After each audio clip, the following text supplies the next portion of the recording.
What's up, everyone? This is James. I'm back with another video. Tonight we are reading the Final Fantasy XIV Patch 7.35 official notes from Square Enix. So if you like what you see, please give the video a like, share it around, and let me know what you think of the mic quality.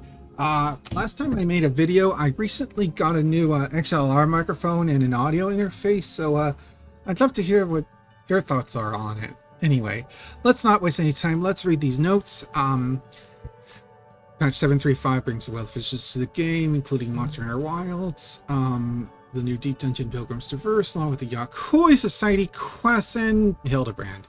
There's your table of contents here. You could pause the video at any time to look through anything I may overlook. And of course, the usual expansion disclaimers. Again, you may pause the screen at any time and look through them at your leisure.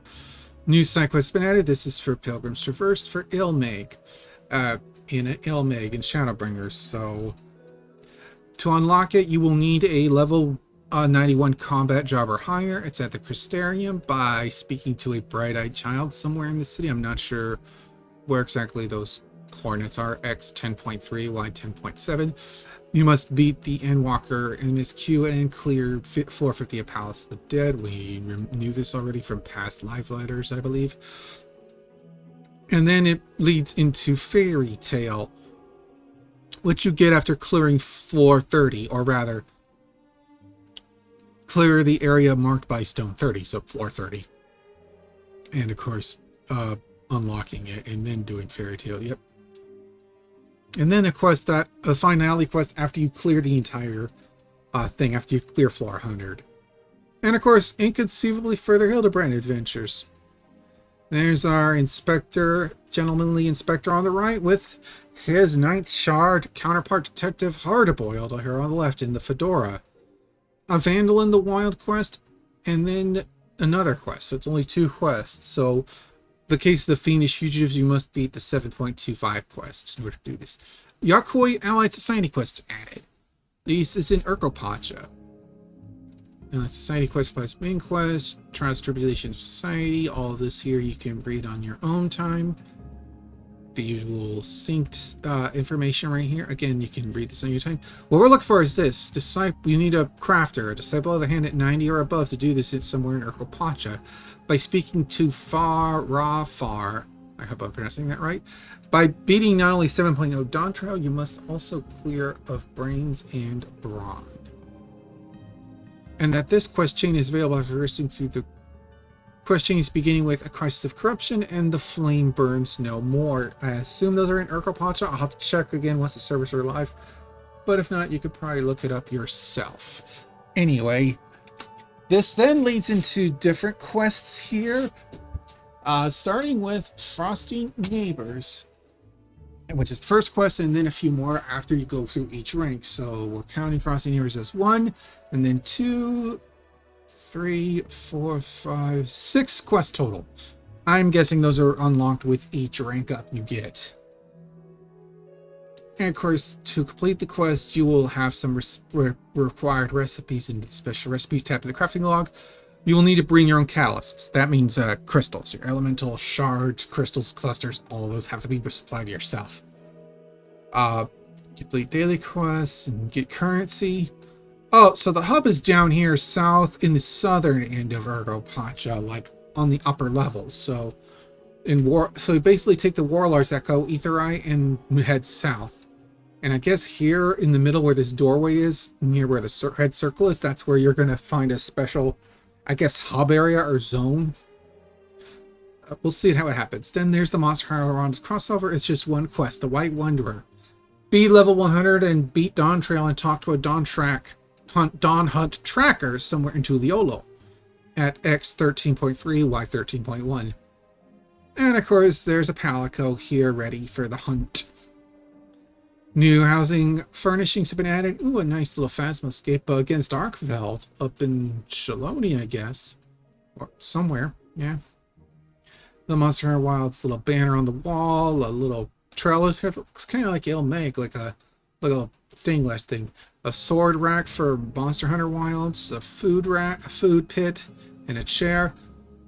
Something on the left from, I'm guessing either Ilmig, maybe from the Deep Dungeon, and a big flower from Ilmig. I've seen those, and some other little piece here on the far right from, I'm guessing that's another Ilmig Deep Dungeon thing.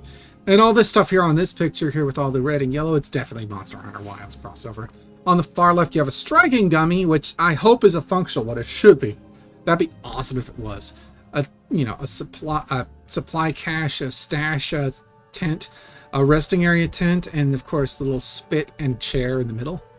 New music, orchestrion, new cards and NPC opponents for Triple Triad, of course, and the gold saucer.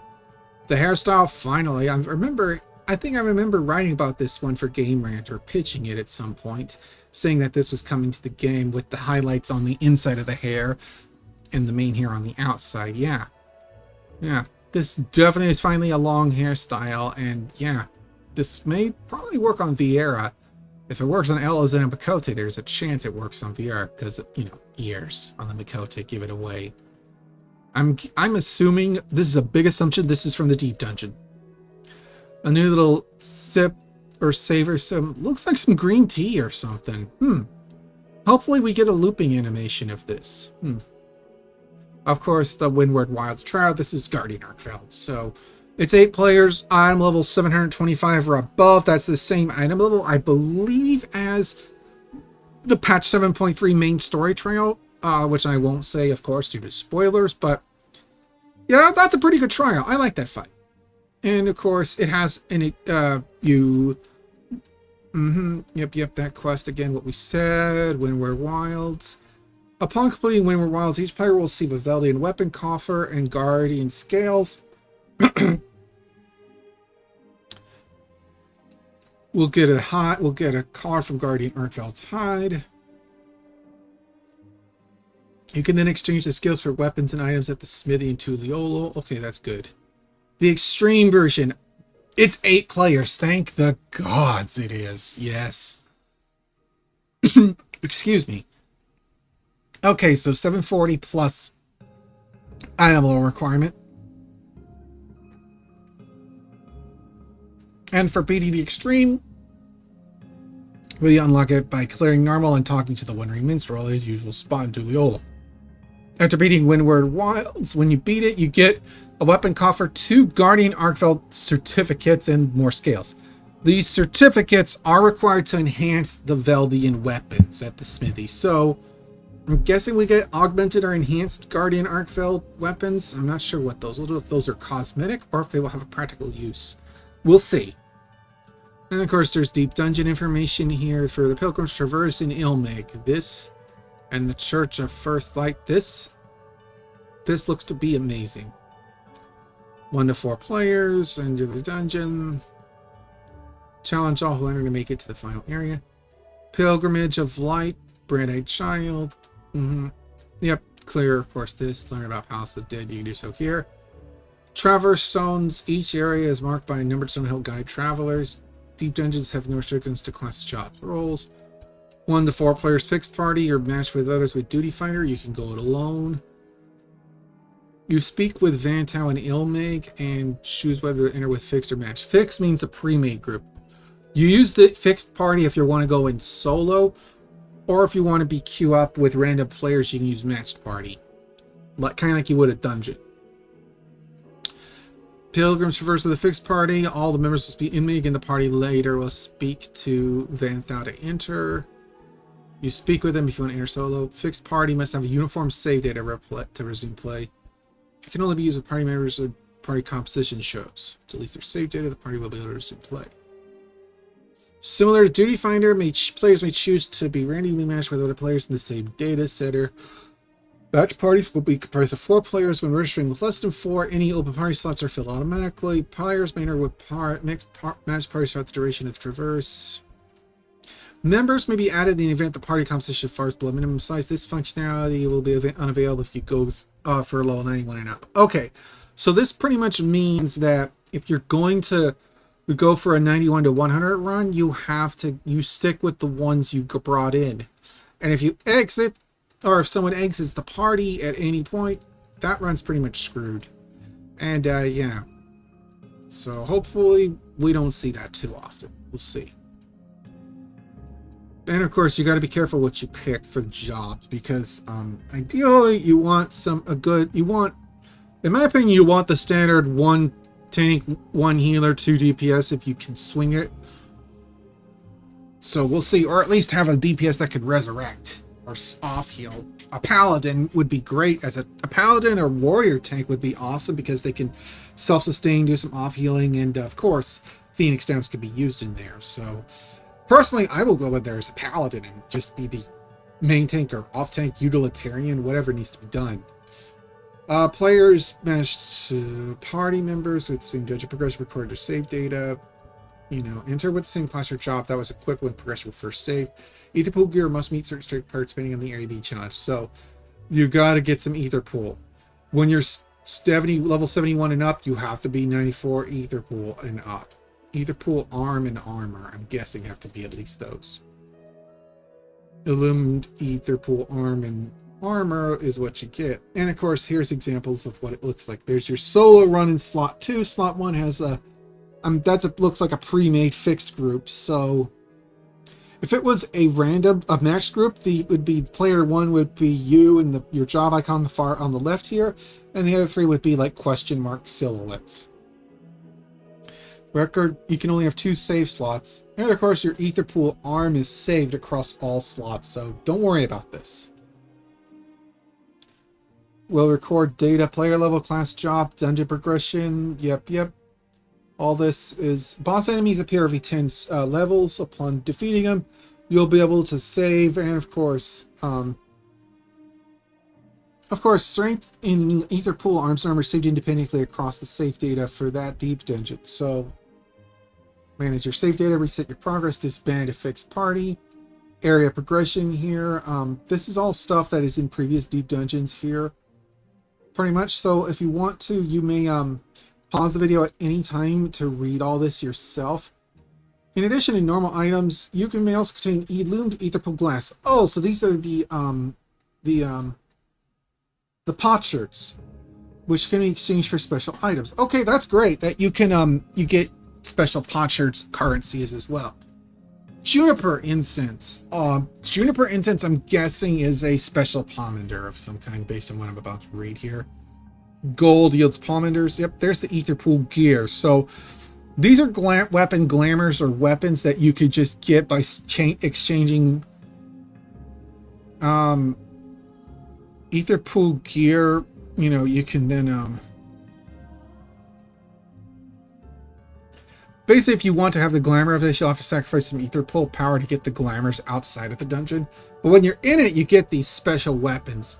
Your armor doesn't change, but your weapons definitely will be altered to look like this one in there, these stained glass ones. But if you want the glamour yourself, you'll have to sacrifice some ether pool to get it later.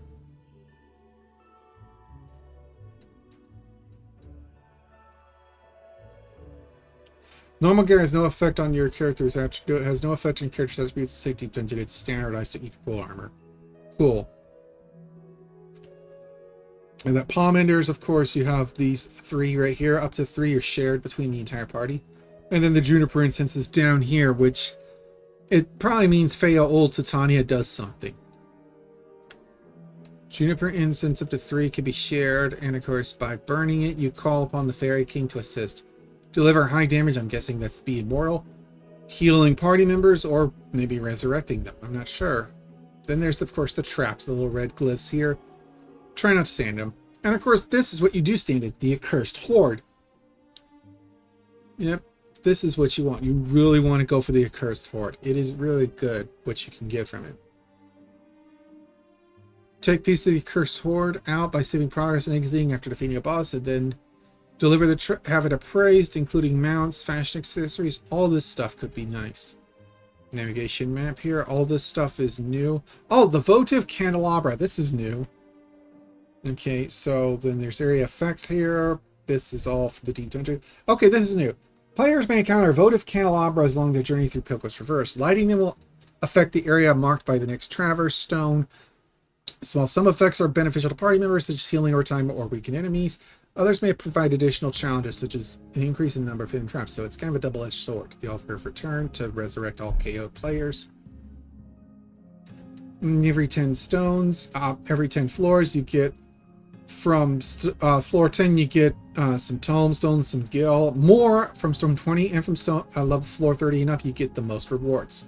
30 poetics, 60 heliometry, 15 mathematics, and gil. Poetics will be rewarded based on products, but if your job or class is not level 100, you get experience points rather than the later tomestones, as seen here. Fragments of ether pool glass will be awarded if you reach for 30, 50, or 70. So you can use these to get stuff from the potsherd vendor, I guess, the glass vendor. Files of luminous oil are pieces of the blessed horde when you complete objectives in the challenge log. Files of luminous oil, pieces of the blessed horde. Luminous oil can be traded for items. Pieces of the blessed horde can be appraised. Okay, fierce light relics, which may then be traded to Oswald. Oswid. And then ether pool weapons, you beat floor 30 and then you get that. Ensure the strength of your ether pool armor at least 10 or more, and then you may speak with Oswid in Ilming to select and forged ether pool grip. Your ether pool armor will be reduced by 10 in order to create it, and then repeat this process until you have 3 of them. And then request to keep your ether pool gear. Exchange 3 grips for the weapon of your choice. And then beat Fairy Tale to start from the following floors. Number 1, 21, 31, 51, or 71.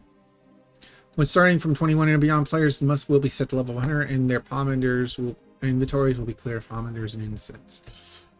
Ether pool gear strength must meet the requirements for every challenge as mentioned above when you're entering from 21 plus, which is great. Fixed parties that challenge deep dungeons will receive aggregate score. Variety factors include calculated monsters, slain, coffers open, area reached, and time. And here, and then Skull and party player recorded separately. High scores. And of course, the new duty, the final verse. This is the level 190, floor 99, floor 100 boss of the whole thing.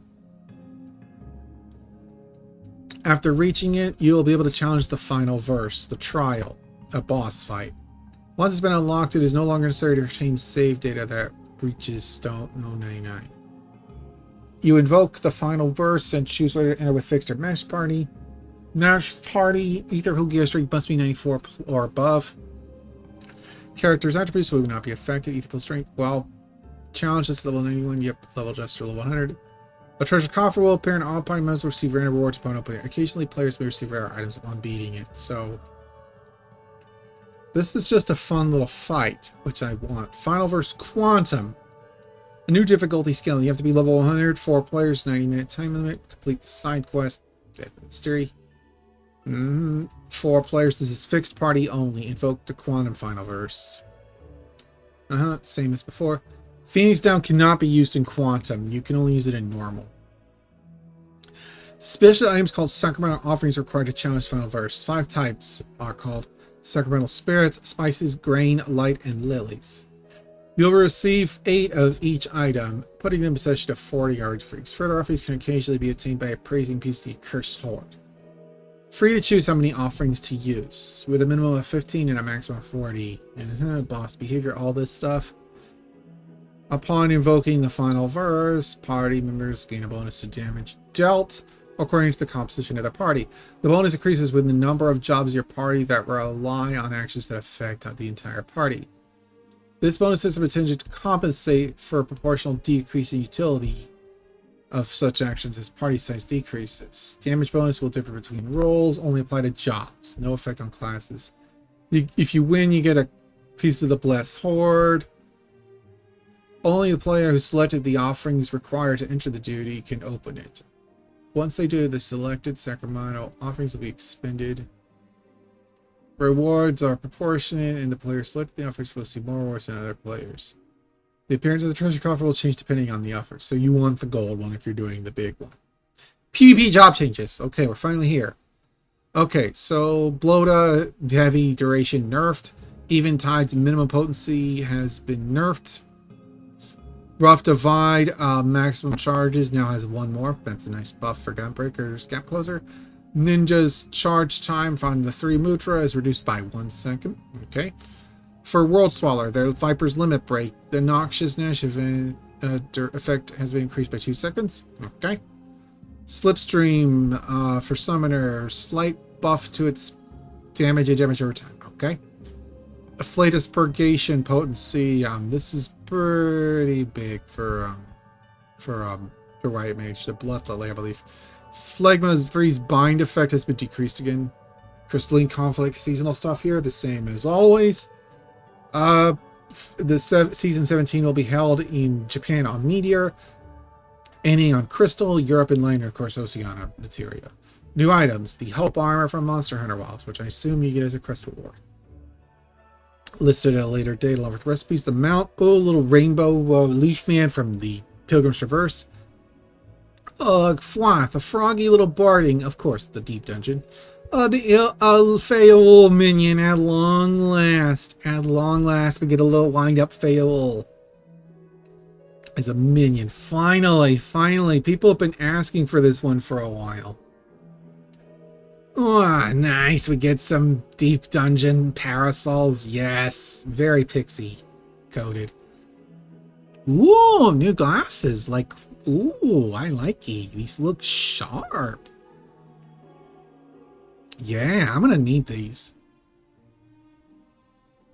Okay, so split zones are going to be implemented in Ilmeg, Urkapacha, Shaloni, and probably the new area. That's the Crafter, the Yakui zone. Deep dungeon category in the Party Finder will have Pilgrim's Traverse, Final Verse, and Final Verse Quantum. New achievements and titles, new portrait accents, new victory point, of course, deep dungeon. Text event, so it's drink green tea for the new emote, and savor tea. Oh, it is a loop version. Nice. Okay, cool. Auto translation additions, new trophies and achievements on console, music and sound effects have been added. A lot of issues have been addressed. I'm not gonna be you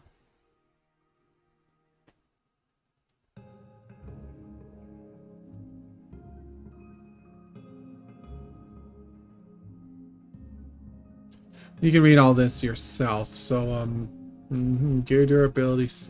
Yep.